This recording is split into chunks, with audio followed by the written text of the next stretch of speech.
¿Existe la filosofía latinoamericana?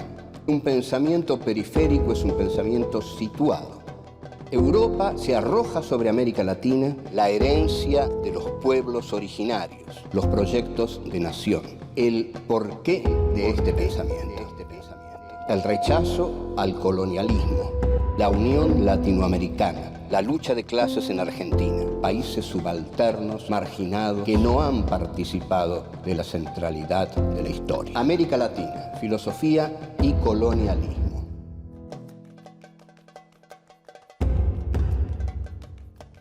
Encuentro 2. La filosofía europea y América Latina. 1. El Nuevo Mundo. 2. El sujeto capitalista y la conquista de los entes. 3. Capitalismo y razón instrumental. 4. Las revoluciones en América Latina.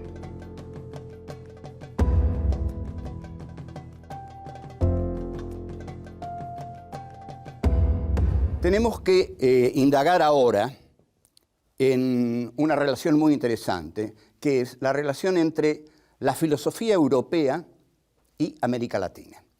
Vamos a partir de la cumbre del pensamiento europeo, que es Jorge Guillermo Federico Hegel.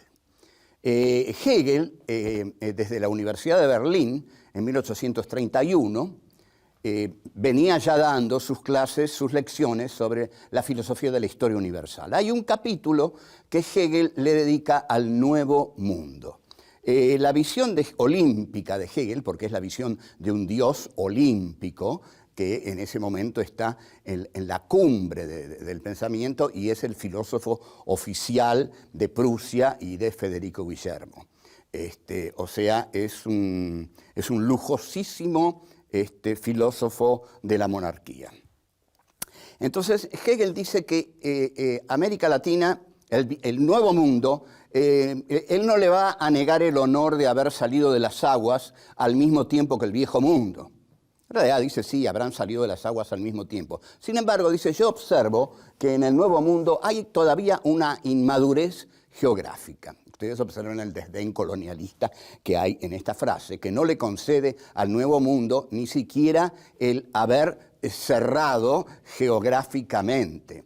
Entonces, imaginen también la enorme superioridad del Viejo Mundo, que viene del alma griega, del helenismo.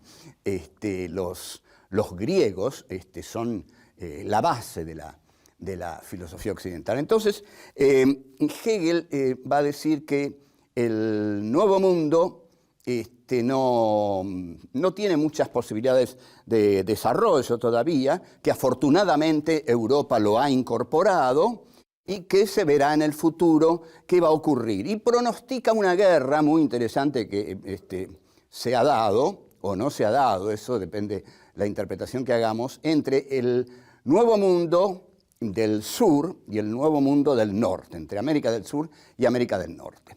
La cuestión es que Hegel dice que estos territorios deben ser colonizados por Europa para que entren dentro de la historia universal. Para Hegel, todo aquello que es tomado por Europa es tomado por el espíritu, por la racionalidad, por la historia. Hay pueblos sin historia. Los pueblos sin historia son aquellos pueblos que no han sido tomados por el avance de la modernidad occidental. Entonces, estamos viendo aquí algo muy claro. Es la gran concepción hegeliana justificando al colonialismo. Allí donde entra el colonialismo, va a decir Hegel, o lo está diciendo, entra la historia. Cuando Hegel habla de África, más despectivo no puede ser. Y cuando habla del mahometanismo y del Islam, también dice, el Oriente se acabó, se ha quedado dormido en la pereza islámica. Fíjense qué interesante esto que dice Hegel, ¿no? La pereza islámica se ha quedado dormida y ha expulsado al Islam de la historia. Bueno, todos sabemos que la aparición del Islam en la historia ha sido bastante espectacular. Hegel habla de la dialéctica. La dialéctica es una herramienta que no es un método que Hegel le pone a la historia desde afuera. Hegel va a decir que la dialéctica es el movimiento interno de la historia. O sea, la historia es dialéctica. Como la historia es dialéctica, avanza de negación en negación y finalmente llega a su gran afirmación final, que es el saber absoluto que se da en la filosofía hegeliana.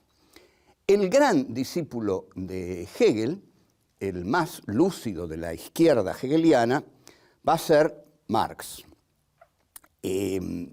Marx también va a tener un pensamiento muy concreto acerca de la situación colonial. En el Manifiesto Comunista, Marx desarrolla una admiración por el poder revolucionario de la burguesía que es sorprendente, hasta el punto en que algunos dicen si Marx ha venido a enterrar a la burguesía o a alabarla. Esta burguesía que Heidegger va a encontrar su surgimiento en el cogito cartesiano, en el sujeto cartesiano, esta burguesía para Marx debe expandirse planetariamente. Allí donde entre la burguesía capitalista, entra el progreso, va a decir Marx. Incluso Engels tiene un texto que dice: en buena hora Estados Unidos ha conquistado a México, porque al conquistarlo va a instaurar ahí las modernas relaciones de producción capitalista. Y solamente así va a surgir un proletariado industrial, que es el que va a ser finalmente la revolución. Vamos a desarrollar más estos aspectos, los aspectos colonialistas del método dialéctico. Volvemos.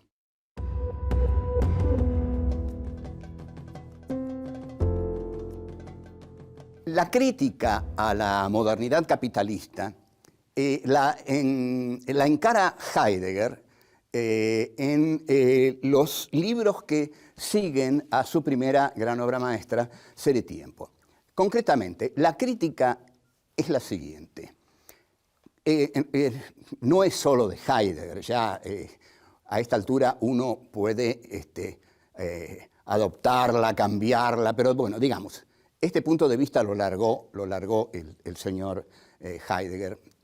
Y dice así: con Descartes, el hombre capitalista gana su subjetividad y se pone en la centralidad de la historia. Yo había dicho que el surgimiento fáctico del capitalismo era la conquista de América. Aquí tenemos el surgimiento subjetivo del hombre capitalista. El hombre capitalista está ahora en el centro, porque lo único indubitable es el sujeto. Con Descartes ya sabemos que Descartes dice: de lo único que no puedo dudar es de mi duda, y si yo dudo es porque yo pienso. Entonces lanza esa famosa consigna, pienso, luego existo. Ahora, esta subjetividad capitalista, que ya en los hechos está conquistando el planeta, fortalece al hombre capitalista, porque le da la certeza de que la realidad existe porque la piensa el sujeto. Lo fundamental del idealismo filosófico es deducir la existencia de la realidad a partir del sujeto cognoscente. Y esto surge con Descartes y luego se desarrolla con Kant y con Hegel. Ahora bien, Heidegger dice que en ese momento el hombre olvida al ser y se consagra a la conquista de los entes. Esto lo vamos a aclarar porque es fácil. Que el hombre olvide al ser a nosotros no nos tiene por qué importar demasiado. Le importa mucho a Heidegger, digamos. Pero vamos a la cuestión de que el hombre se consagra a la conquista de los entes. Los entes son las cosas. Entonces Heidegger dice que el hombre capitalista que surge, cuya subjetividad surge en Descartes, se consagra a través de la técnica al dominio de la naturaleza, a la explotación de la naturaleza y a la devastación de la tierra. Heidegger no va a hablar de colonialismo, no va a hablar de explotación, no va a hablar de lucha de clases. Es un señor campesino al cual le importa mucho que la tierra sea devastada. Pero está señalando un punto muy importante de la razón occidental. La razón occidental necesita arrasar la tierra para realizar su poder técnico. Necesita arrasar los bosques para construir casas y, como hoy, necesita tener petróleo para que un país enorme funcione, y eso determina una guerra. Si hubiera arvejas en Irak, Estados Unidos no estaría ahí. O sea, son los proyectos imperiales los que determinan las guerras. Si hubiera arvejas, no estaría ahí. Si hubiera petróleo en América Latina, tal como hay petróleo en Irak, Estados Unidos estaría aquí. Es decir, el hombre occidental se guía por su razón, y hay una explotación racional de la naturaleza. Pero este pensamiento de Heidegger es incompleto, porque no señala que ese hombre es el hombre del colonialismo. Heidegger, y por favor yo quisiera que escuchen esto claramente, Heidegger está tan de moda hoy porque es el único pensador de derecha que critica al capitalismo. Entonces toda la filosofía que sigue a Heidegger y quiere huir del marxismo, cuando ve el colapso inminente o no tan inminente de la Unión Soviética, dicen lo siguiente: salgamos de Marx porque la Guerra Fría se soluciona en favor de los Estados Unidos. ¿Qué otro gran filósofo hizo una crítica a la modernidad capitalista? Bueno, Heidegger. Dice, por ejemplo, Michel Foucault, Deleuze, Derrida, etcétera, etcétera, y Althusser, el estructuralismo y el postestructuralismo. A la vez, comienzan a imaginar, a postular la importancia del lenguaje. Entonces, esto hace que los filósofos europeos reemplacen la crítica de Marx por la de Heidegger. Ahora, la de Marx señalaba que la modernidad capitalista instauraba una situación injusta, una situación de lucha de clases en la cual una clase dominaba a la otra y la explotaba. Pero Heidegger no señala eso. Heidegger, que va a terminar en un misticismo zen, lo que dice es que el hombre capitalista, a través de la técnica, devasta al planeta para conquistarlo, pero que el horror para Heidegger va a ser que el hombre capitalista olvida al ser. Y todavía añade algo más extraño, que no solo el hombre capitalista olvida al ser, sino que el ser se retira. Yo, la verdad, estas cosas, los heideggerianos me podrán odiar porque hay todo un enorme club universal de heideggerianos, pero yo no sé a dónde se fue el ser. La cuestión es que nunca lo vi, no lo conozco, ni Heidegger lo vio al ser. Se ha retirado tanto que, nadie sabe dónde está. Lo que sí sabemos es que el hombre capitalista se muere por conquistar los entes, y que esta es la esencia del capitalismo. Pero Marx a los entes los llamó mercancías. Vamos a ver cómo es eso y qué diferencia hay entre una actitud y la otra. Volvemos.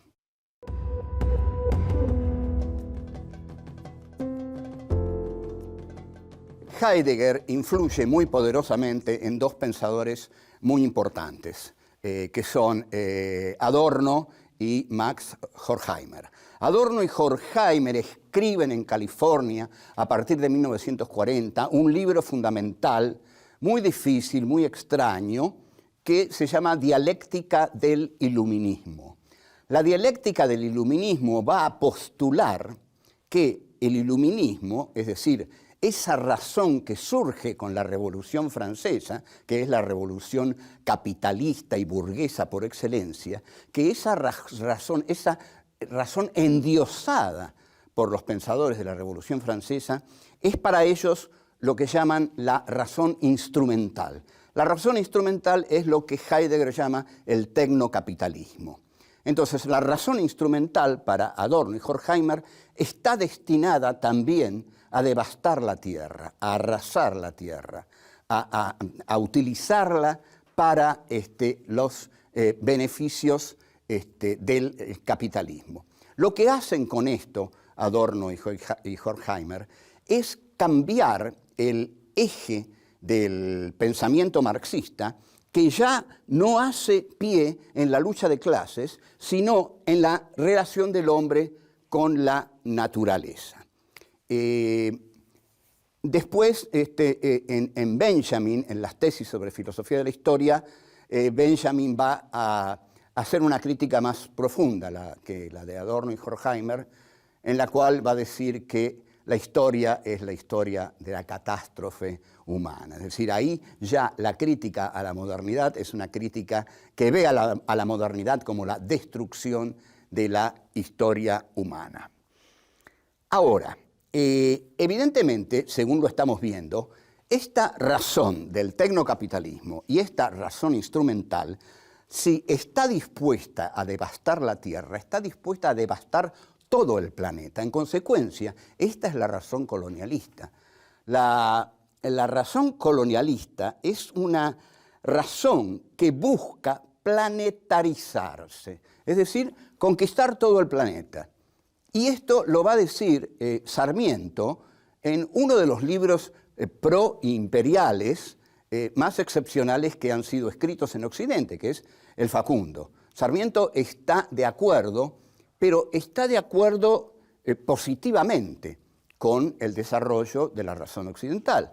Porque, atención, para muchos que esta razón occidental penetre en los países de la periferia, eso es lo que desean. Desean ser conquistados por esta razón occidental, entrar en el tren de la historia. Saben que quedarse afuera del desarrollo de la razón occidental es quedarse afuera de la historia. Entonces, ideólogos de esta razón, como Sarmiento, ven claramente que aquí, en la Argentina, la modernidad de Occidente la representan las clases portuarias, las clases ilustradas que se relacionan con los países que están a la vanguardia del desarrollo imperial, fundamentalmente Gran Bretaña y Francia. Entonces, con esta certeza de Sarmiento y de Mitre de que ellos encarnan la racionalidad de Occidente, conceptualizan al resto del país como aquellos que no la encarnan. Y aquí es donde surge la contradicción que ha instrumentado el desarrollo del colonialismo, la contradicción entre la civilización y la barbarie. El colonialismo se presenta como la civilización.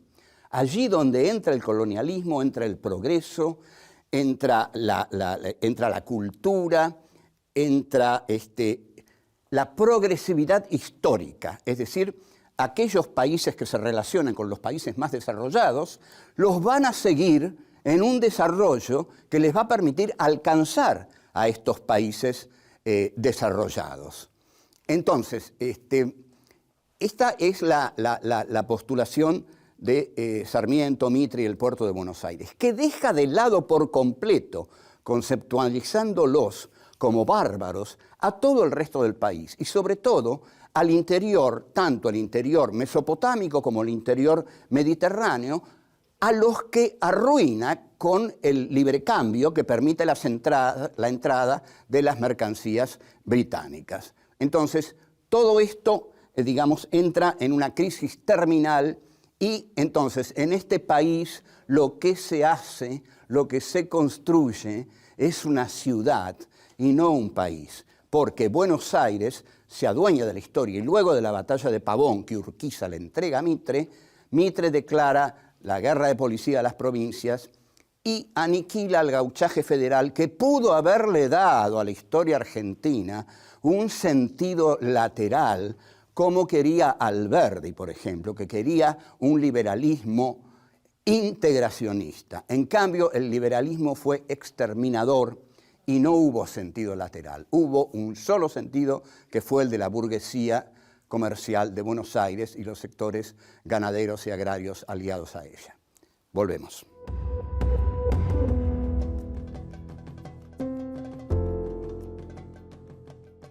¿Qué pasó en América Latina?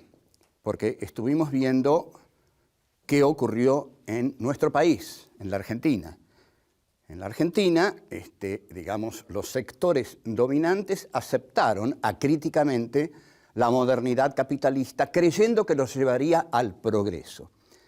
En todo el resto de América Latina ocurrió algo absolutamente similar. Todas las revoluciones que se hicieron en América Latina, y por favor, les pido atención a esto, porque es muy importante, porque por muchos lados se dice algo distinto, incluso pensadores de izquierda o nacional populares dicen lo mismo que los pensadores, digamos, de la derecha tradicional. En toda América Latina, los movimientos independentistas fueron para liberarse del poder monopólico, monárquico español. Para todos los movimientos independentistas, España era el atraso y había que derrotar a los godos para poder entrar en la corriente de la modernidad capitalista. Entonces, se realizan esas revoluciones que en realidad son exactamente eso.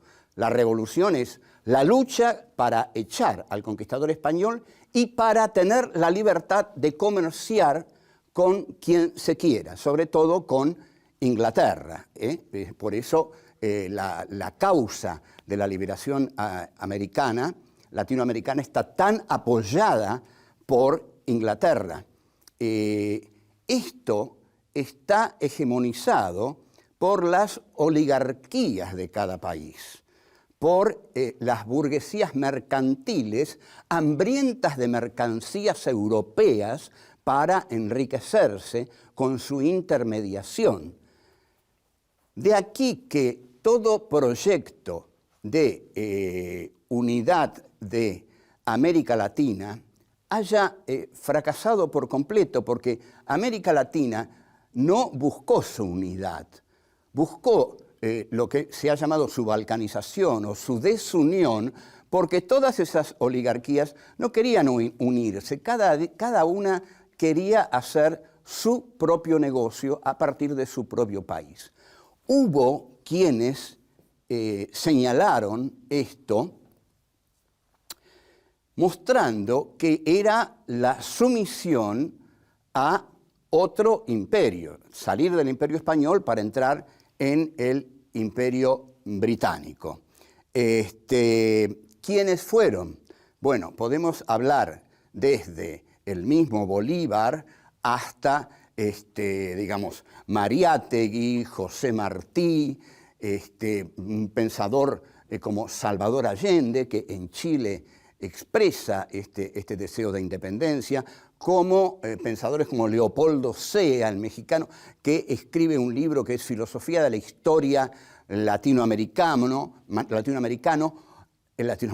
o los filósofos de la llamada teoría de la dependencia en los años 70, que son Gunder Frank en Chile, Teotonio dos Santos, Darcy Ribeiro, bueno, pero los que más hondamente vieron esta cuestión, creo que hay en Bolívar un intento temprano de buscar la unidad del continente latinoamericano. Y mi teoría, que vamos a desarrollar más adelante, porque más adelante vamos a desarrollar a todos estos pensadores, es decir, a Mariátegui, a Martí, la Revolución Mexicana, pero creo que en la reunión de Guayaquil, Bolívar le debe haber dicho a San Martín algo de sus planes sobre la Gran Colombia. San Martín lo debe haber interpretado como la ambición desmedida de Bolívar para crear la Gran Colombia o la unidad latinoamericana y convertirse en el dictador de ese proyecto. Y en todo caso, San Martín le habrá dicho que él no había venido a América para eso, a Latinoamérica para eso, que él había venido para liberarla del yugo monárquico español, que esa tarea estaba realizada y que él se despedía porque él había venido para eso. Se negó entonces a entrar en las guerras civiles argentinas, tarea que hizo Lavalle malamente, y San Martín parte habiendo cumplido la tarea que él había venido a realizar, es decir, expulsar al colonizador español. O sea, las conclusiones que nosotros tenemos que sacar es que en toda América Latina, con distintos matices, a veces muy importantes, se da un mismo proceso de salir de la dominación española para entrar en relaciones económicas y culturales con el Imperio británico, con Francia, es decir, con la modernidad capitalista. América Latina advierte que el tren de la historia va por ese lado y que el atraso iba por España. Por eso hay que salir de España y entremos en este otro tren, que es el del capitalismo progresivo, que nos va a llevar a nuestro desarrollo. Gran error, porque había dos trenes. Un tren por el que iban los países imperiales, que metieron a los países que se quisieron integrar en otro tren, que llevó al atraso y a la frustración a los países latinoamericanos. De todos modos, la modernidad capitalista en estos momentos está en crisis en todo el planeta porque no ha podido resolver ninguno de los problemas que el marxismo había planteado. Ante todo, la desigualdad. O sea, si no resolvió la desigualdad, es que no superó realmente al marxismo. Porque alguien supera algo cuando supera lo que el otro le habría cuestionado. Entonces, no se lo ha superado porque lo que se le cuestionó al capitalismo, es decir, su desigualdad flagrante, el capitalismo no la ha superado. La desigualdad cada vez crece más y nunca hubo más hambrientos en el mundo. Vamos a desarrollar todo esto que es penoso, pero es necesario en las siguientes reuniones en las que nos encontremos. Hasta luego.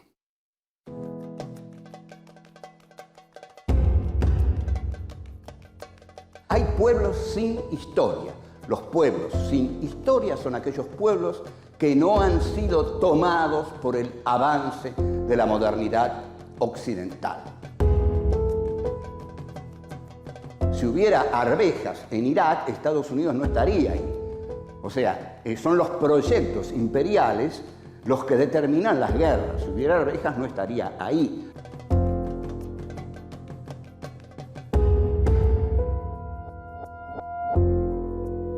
La historia es dialéctica. Como la historia es dialéctica, avanza de negación en negación y finalmente llega a su gran afirmación final, que es el saber absoluto que se da en la filosofía hegeliana.